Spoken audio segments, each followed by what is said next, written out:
Adegan pertama diperlihatkan seekor rubah putih yang tengah berlari menghindari kejaran para pasukan yang mengincar batu pusaka yang ia bawa. Namun karena sudah terkepung, rubah tersebut memutuskan untuk meledakkan dirinya sendiri. Scene beralih ke sebuah rumah yang memperlihatkan seorang pria bernama Li Xiaowu yang tengah mabuk-mabukan. Hal ini karena pada 6 tahun yang lalu ia gagal mengalahkan petarung dari klan lain dalam sebuah turnamen antar klan yang membuatnya depresi selama bertahun-tahun. Putranya yang masih kecil bernama Lindong berlari keluar sembari mengingat masa lalu dari sang ayah pada 6 tahun silam. Pada waktu itu, ayahnya bertanding di final turnamen melawan Ling Langtian, seorang petarung yang terkenal sangat kuat dari klannya. Namun ayahnya yang memikul harapan besar sayangnya bisa dikalahkan hanya dengan sekali serangan saja.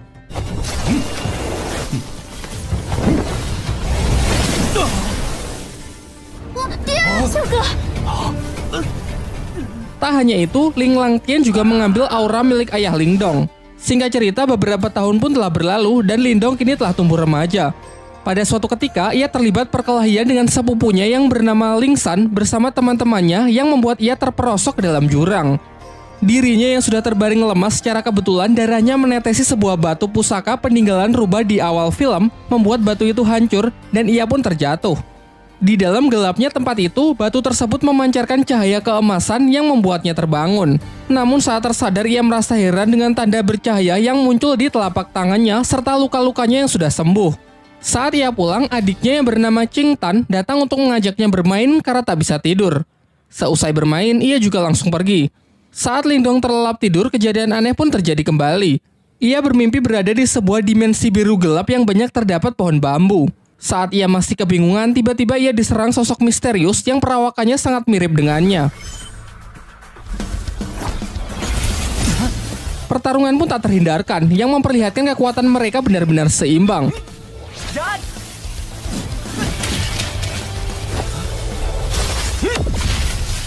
Di pagi harinya saat ia terbangun, ia dikagetkan dengan suara adiknya yang berteriak dari luar. Ternyata kelompok Ling San datang dan mengganggu Qing Tan untuk merebut rumput obat yang ia bawa. Lindong yang bergegas datang mencoba melindungi adiknya dari anak-anak berandalan tersebut.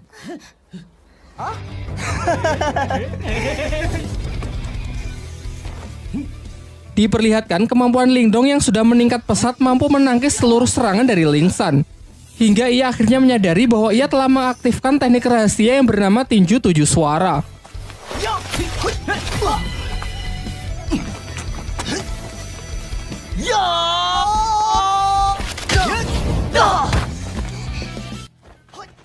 Untung saja pertarungan yang semakin serius itu akhirnya dapat dihentikan oleh kakak Ling San yang diketahui bernama Lin Hong.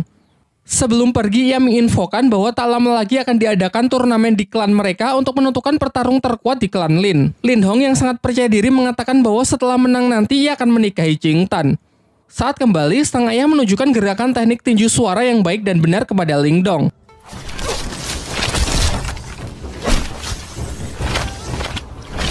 Ia pun berjanji akan melatih Lindong menggunakan berbagai teknik lainnya guna mempersiapkan diri untuk mengikuti turnamen. Di malam harinya, tiba-tiba Lindong melihat Qing Tan yang menggigil kedinginan karena auranya yang keluar tak terkendali. Secara mengejutkan, tanda cahaya di tangan Lindong menyerap aura dari adiknya tersebut dan mengubahnya menjadi 3 mutiara. Berkat itu, keadaan Qing Tan pun mulai membaik. Dan sebagai hadiah, Lindong memberikan mutiara tersebut kepada adiknya dengan syarat kejadian ini harus dirahasiakan, termasuk dari kedua orang tuanya. Keesokan harinya, Lindong kembali memulai latihannya dan berhasil meningkatkan ketahanan tubuhnya. Selain itu, kini secara sadar ia bisa memasuki dimensi rubah dan tempat itu ia jadikan sebagai tempat latihan. Bayangan dirinya yang waktu itu menyerangnya sekarang bisa ia manfaatkan sebagai sparring dalam latihan bertarungnya. Singkat cerita, hari turnamen pun telah tiba. Di putaran pertama, Ling Hao bertarung melawan adiknya sendiri, yakni Ling San. Dari segi kekuatan, kecepatan maupun pengalaman bertarung jelas sang kakak lebih unggul. Di putaran kedua, Qing Tan maju sebagai penantang selanjutnya karena tak ingin dinikahi oleh Ling Hao. Namun lagi-lagi Ling Hao menunjukkan kemampuannya yang memang berada di level yang berbeda. Tak lama setelah itu, Lindong akhirnya datang dan maju sebagai penantang terakhir. Dalam pertempuran itu, semua dibuat sangat terkejut melihat peningkatan kekuatan tempur Lindong, ditambah lagi ia mampu menggunakan teknik tinju 7 suara. Belum lagi peningkatan durability-nya yang mencapai level tinggi dapat menahan seluruh tekanan yang diberikan oleh Ling Hao. Tak hanya mampu menangkis seluruh serangan dari lawannya, Ling Dong yang mampu mempraktekkan latihannya di dalam dimensi lain dapat melancarkan serangan-serangannya yang secara akurat membuat Ling Hao sangat kewalahan.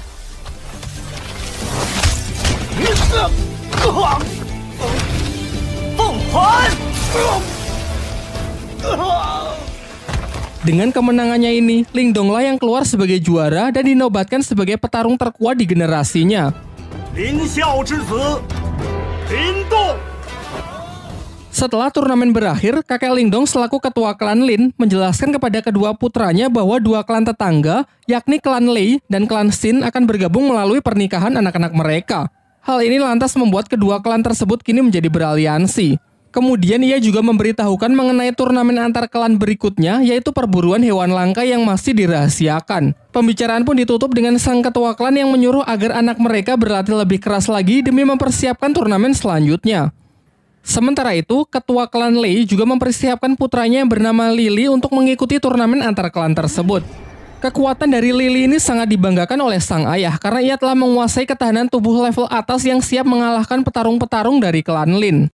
Singkat cerita, turnamen antar klan pun digelar. Di sini ayah Ling Dong memberitahu putranya bahwa pertandingan kali ini adalah perburuan hewan langka. Dan Ling Dong diharuskan menaklukkan hewan langka yakni singa api yang terkenal sangat buas. Namun aturannya tak perlu sampai menangkapnya. Karena Ling Dong hanya perlu mengambil sisik yang berada di ujung ekor hewan tersebut agar bisa menyelesaikan pertandingan kali ini. Diperlihatkan semua peserta pun telah berkumpul termasuk putra dari tuan rumah yakni bernama Wu Yun. Di awal-awal saja ketegangan sudah terjadi di antara para peserta karena Lily yang terlalu menyombongkan dirinya.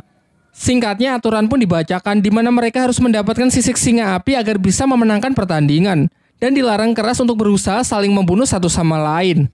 Ketika Ling Dong bersama adiknya berusaha menemukan singa api, ternyata Lily bersama timnya berhasil menemukannya terlebih dahulu. Namun mereka terlihat kesulitan menaklukkan hewan buas tersebut.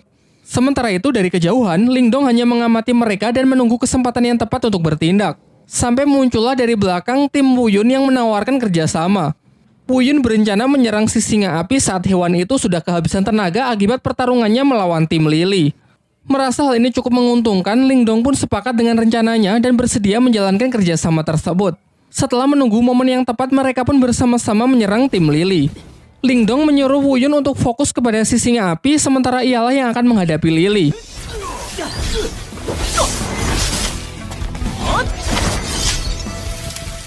Singkatnya, berkat kerjasama yang baik, Wu Yun mendapatkan kesempatan untuk menebas sisik singa api tersebut dan segera pergi meninggalkan medan pertempuran setelah mendapatkannya. Sayangnya Wu Yun yang terlalu senang akhirnya lengah dan masuk ke dalam jebakan Lily yang sebenarnya sudah disiapkan untuk menangkap si singa api. Saat Ling Dong menyusul, ia terlambat karena Lily sudah mengambil sisik singanya dan dengan kejam menendang Wu Yun hingga terperosok ke dalam sarang si singa api. Ling Dong yang memiliki jiwa setia kawan mengabaikan sisik singa itu dan segera menyusul Wu Yun untuk mencoba menyelamatkannya. Sedangkan Lily bersama timnya telah kembali dan dengan bangga menunjukkan sisik singa api yang telah ia dapatkan. Ia juga menceritakan bahwa Wu Yun dan Ling Dong mungkin tak akan kembali karena sudah mati akibat kecerobohannya terpeleset jatuh ke dalam sarang si singa api.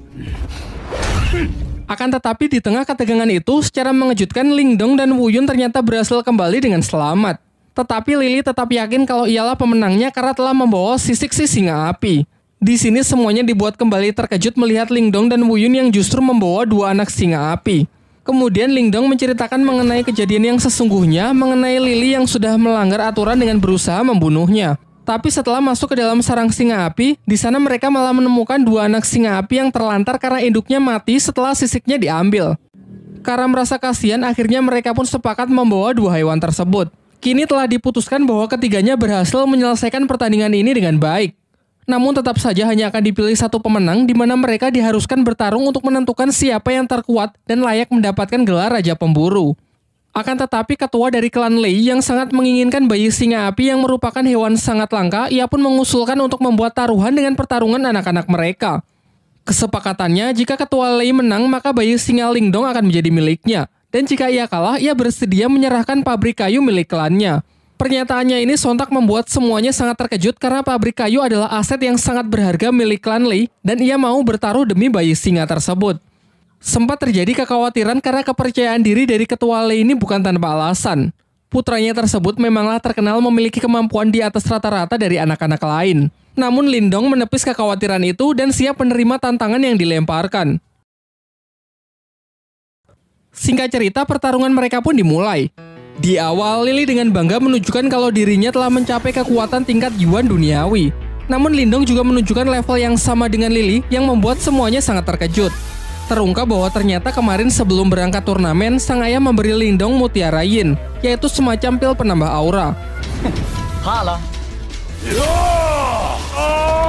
Diperlihatkan dalam pertarungan itu mereka pun saling menyerang dan menangkis. Mungkin karena masih belum terbiasa dengan kekuatan barunya, Lindong nampak masih kesulitan saat mengatur pola serangannya. Akan tetapi lambat laun ia berhasil mengendalikannya semakin baik untuk bisa mengimbangi Lily. Sampai ketika Lily menambah kecepatannya, barulah terlihat kembali Lindong yang dibuat kewalahan. Dengan peningkatan kekuatan yang signifikan serta teknik rahasia petir dari klannya yang tergolong tingkat atas, Lily terus melakukan pressing membuat lawannya hanya bisa bertahan. Lindong yang masih belum menyerah mencoba menyelaraskan kedua tangannya untuk menangkis dan menyerang, yang nampaknya lumayan efektif. Sedangkan Lily yang sudah terlampau kesal berniat mengakhiri pertarungan dengan sebuah teknik serangan super kuat yang mematikan. Bahkan ia sempat mendapatkan peringatan bahwa ini bukanlah pertarungan hidup dan mati. Merasa bahwa Lily tak akan menghentikan serangannya, Lindong pun segera merapalkan beberapa segel tangan untuk merilis teknik yang disebut gerbang ajaib demi mengatasi serangan yang mematikan tersebut. Dan benar saja, teknik yang digunakan Lindong telah ia upgrade ke level 2 sehingga tidak hanya mampu menghalau serangan dahsyat dari Lily, juga cukup kuat untuk menghempaskannya dan membuatnya tak sanggup untuk bangkit kembali. Dengan kekalahan putranya tersebut, dengan kesal dan terpaksa ketua klan Lei pun harus rela menepati janjinya untuk menyerahkan pabrik kayu miliknya. Lanjut ke bagian 2.